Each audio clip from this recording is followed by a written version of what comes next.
After months in the remote islands and lochs of Scotland, we're finally heading into a city. We sailed 70 nautical miles from Port Ellen on the island of Islay to Belfast Harbour Marina, right in the centre of the city. And it was a bit of a shock to the system in the best possible way.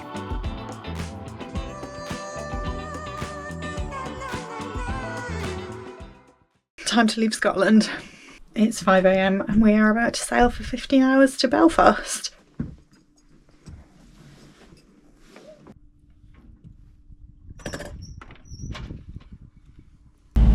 What time is it?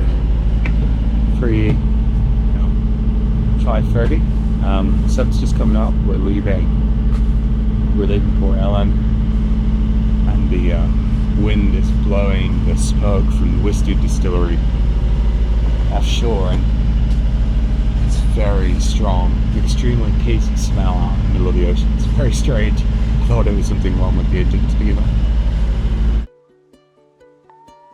We were sad to be leaving Scotland, where we'd had a great summer, but we were super excited to be heading to a new place, and we were particularly excited to be heading into a city after months of remote life.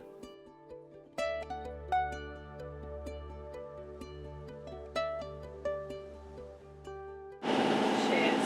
Laura's awoken. So I went back to bed for an hour and a half, but I didn't really sleep for any of that. I was about to fall asleep, and then the first big roller came and tipped me over, and that woke me up. And then it was at least cosy resting. They're pretty big rollers, aren't they? They're not huge, but they're bigger than anything we've experienced for quite a while. Coming from the west. Yeah. They're just long periods, so it's okay. Yes, it's just enough time for you to fall back to sleep, and then a roller comes and wakes you up.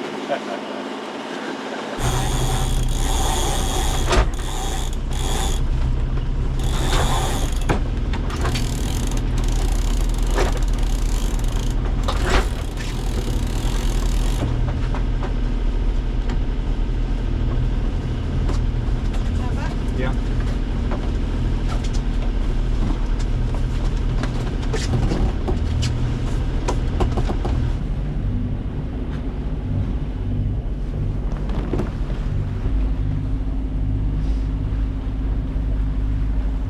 How are you doing? Doing well. Yeah, we've made pretty good time tomorrow, so pretty pleased. Had the tide against us, feeling a bit sleepy. Yeah, doing alright, ready for sleep. So we are 5 hours in to our 15-hour sail, so it should be about a third of the way there. Tide's just starting to turn against us, so this next leg might feel a little bit more frustrating. But we can see the coast of Northern Ireland now, which is nice. And we have just had to jibe to avoid a tanker ship, but otherwise uneventful. Well, we are motor sailing because there's only just enough wind, and we don't want our 15-hour sail to turn into a 24-hour mega sail. So we've got the motor on just to try and keep us moving. Don't know if any of this made sense. Quite tired. Hi Scotland. There's Scotland in the distance behind me, and we just realised that one of the islands that we can see here is the very, very first bit of Scotland that we actually saw when we came up, where we felt like we were looking at the highlands and the mountains that we came up here for. So it feels very strange to be coming back past it and celebrating seeing it again, but in a different way.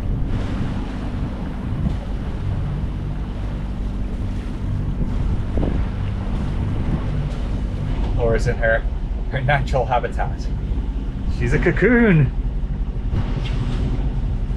I thought it was meant to be warmer when we went south. She's going to emerge in 3 to 6 months as a beautiful butterfly. Good night. And you're wearing my hat. It was here.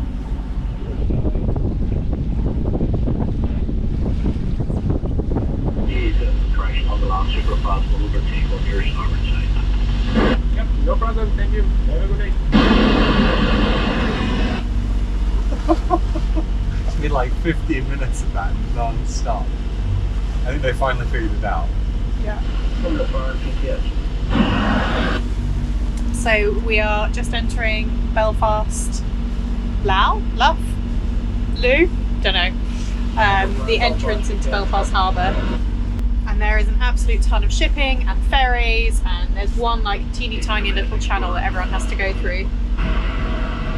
You can probably hear the radio behind me like kicking off because there's like 3 big boats that are all very, very close to each other and are trying to be directed. They're all like changing their minds, and there's a pleasure craft in there as well, and it's all a bit chaotic. So we're just going to stay out here for the moment. The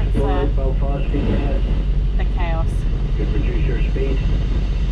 Allow the standard port tower to departure first. So trying to figure out when we drop the sails. I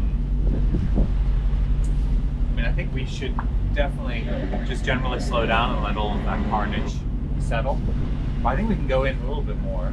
Yeah, I mean they're all moving at twice our speed. So. They are, yeah, and we can hug this coast in a way that they can't. Yeah. So I think let's go in a little bit more and then we drop the sails. Okay. And we're going to have to turn this way to drop the sails, so that will get us out of their way. A little bit, yeah. It smells like farms. We last saw this boat in Inverie, from the most remote pub in the UK to the capital of Northern Ireland.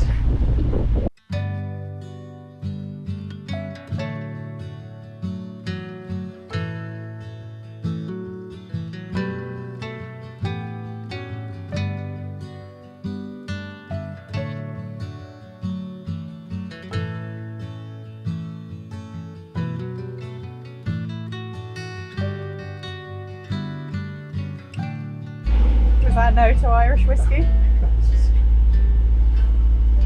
No more whiskey. I can't take any more whiskey. But do you want to go to a pub when we get Yeah, let's have a Guinness. I want to have a Guinness. Yeah, we may not have dinner, but we'll have a Guinness. There is drama on the VHF. A police boat has just been called to move a big sailing boat out of the way of a navy boat because they've stolen the navy boat's berth and now like won't move because there's no other space for the marina. And the guy on the VHF keeps being like, leave, and the sailing boat's like, which boat is leaving? And the VTS is going, you are leaving. My favourite part was when he asked whether he could raft up against the navy boat, and the navy boat just went, Aztec lady, that's a negative. So good. But yeah, the VTS, the traffic controllers just called the police on him. I mean, if you're a 19-metre boat, you can't just expect to rock up without a pre-booking and steal a navy boat space and then rock up, like raft up to the navy boat. That's just not something that you can expect to do. That's so funny. Navy boat, can we raft up to you? Negative. And what did he say? He went like, shame! Belfast VTS is my favourite VTS. That is so good. Yeah, drama, and also there's a big old ferry approaching behind us, and I was fully expecting us to have to move out of the way, and he's just very sassily told the ferry that it needs to slow down a bit. The ferry's not very happy about that. We've tried to speed up a little bit so we can kind of get out of the way a bit. We've just entered the shallowest part of the channel, so we can't get out of the channel for the ferry, unfortunately. Otherwise we absolutely would move out of its way. Belfast PTS, the marina is fully booked. No berths available. Advice, proceed back to sea. Wow, we have a long way to come to visit you in Belfast, you know?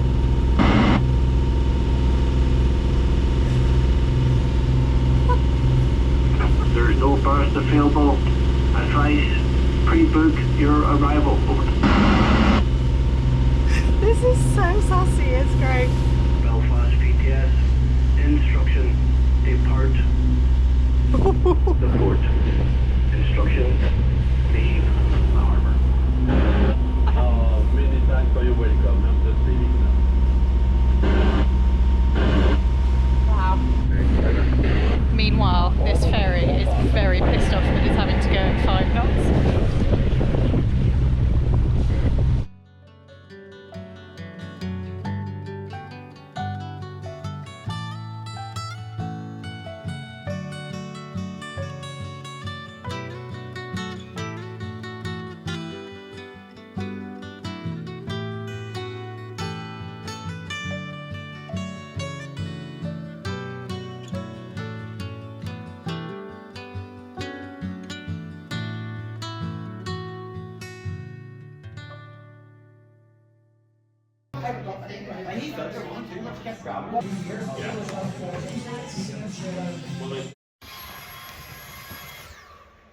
Laura's sister is coming, and we were discovering mold everywhere.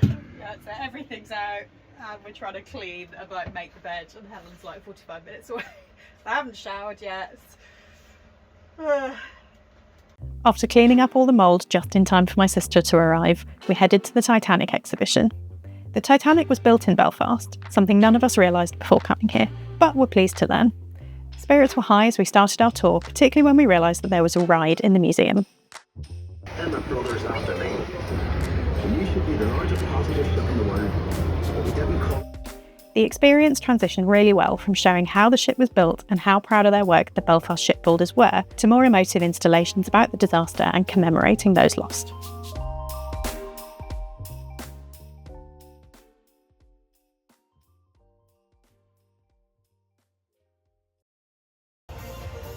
Coming to Belfast after months of being in remote Scottish lochs was a complete change of pace. The one thing that we were used to from our summer was the rain. It rained solidly for our first 48 hours in Belfast, so we spent the majority of the time hiding in pubs and restaurants. Happy? Soggy. Soggy indeed.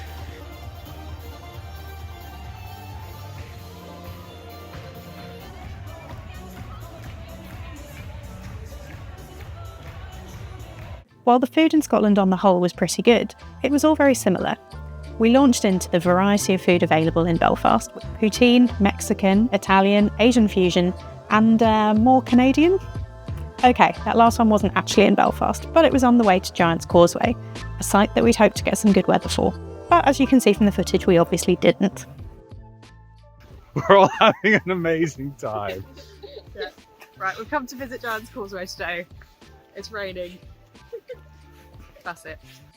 Giant's Causeway is Northern Ireland's most Instagrammed attraction and a UNESCO World Heritage Site.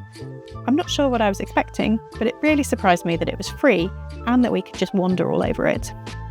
Scientists say that the rock formations were created by magma cooling, contracting and cracking into vertical columns over 50 million years ago. But legend has it that the stones are the remains of a causeway built from Ireland to Scotland by the giant Finn McCool, which is what has stuck in the name. There are identical columns on the island of Staffa that we'd sailed past a few weeks earlier, formed by the same lava flow that inspired the legend. What's your verdict? Not as cool as the She-Ants. Solid B- performance. I don't know, I mean it's pretty cool. But it is pretty cool and it's a pretty imposing skyline. I like that cliff over there with all the, where you can see some of the structure. Yeah, I want to go see that cliff in a minute. What do you think, Laura? I'm enjoying it. I think I'm enjoying it more than you. It sounds pretty cool. We're walking on a natural wonder in Civ. We are, yeah, it's true.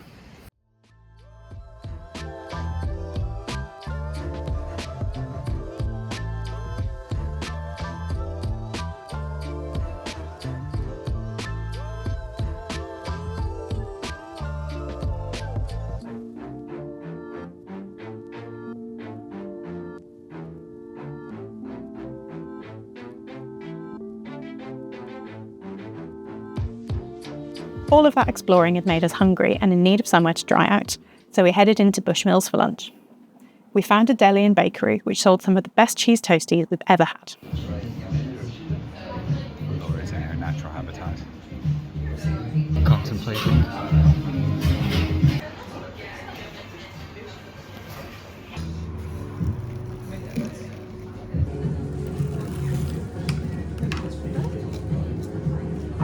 Very elegant, both of you. Good. Honestly, amazing. We wanted to do a walking tour while we were in Belfast, but given I got the time wrong and the official tour left without us, we had to improvise. So we asked ChatGPT to put together a walking tour route with information about the places along the way, and it actually did a pretty good job. We started at City Hall before heading to the Opera House and then out to Falls Road, an area notorious during the Troubles. It was important to us to learn about Belfast's history, as we didn't know much about the Troubles before coming here, other than what we'd heard on the news and that one of our local pubs was bombed by the IRA in the 70s. We left with a much better understanding of the conflict, and we're glad we'd taken the time to educate ourselves, despite this being a sombre few hours.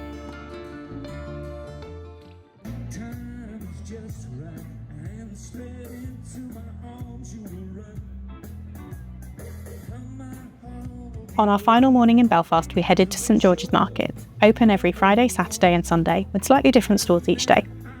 Sunday is the craft and antiques day, but we were hoping there would also be some tasty food for us.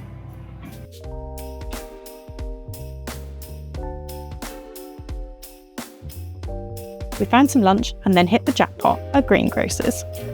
I'd been on a quest to find chard for a few weeks and was finally reunited with one of my favourite vegetables. Chard. Chard. You're struggling with that. Don't break that rhubarb. Not rhubarb, chard. Laura's just found the first vegetables in ages and she's going crazy over them. Look at that face of concentration.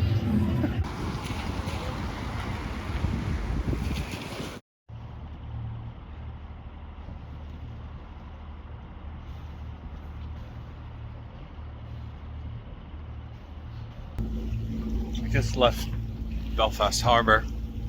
What's the time? It's like 10 to 8. Maybe a little bit behind schedule, but we should be able to catch the south-going tide all the way around the coast, the eastern coast of Northern Ireland, which is pretty good. We're going to a place called Ardglass. It's a small marina that's supposed to be a good stop for those going north and south through the Irish Sea. Forecast says we should have sort of 15 knots to 20 knots after the beam most of the day, maybe a bit of upwind towards the end, so it should be a pretty good sail. At the moment, just kind of motoring out. There's the Belfast Lock. There's Belfast back there in the clouds. Morning, Laura. Hey! Hey, buddies! They're so big. Are they whales or dolphins? I don't know, I think they're dolphins, just really big ones. So many big boats out here, eh? Oh.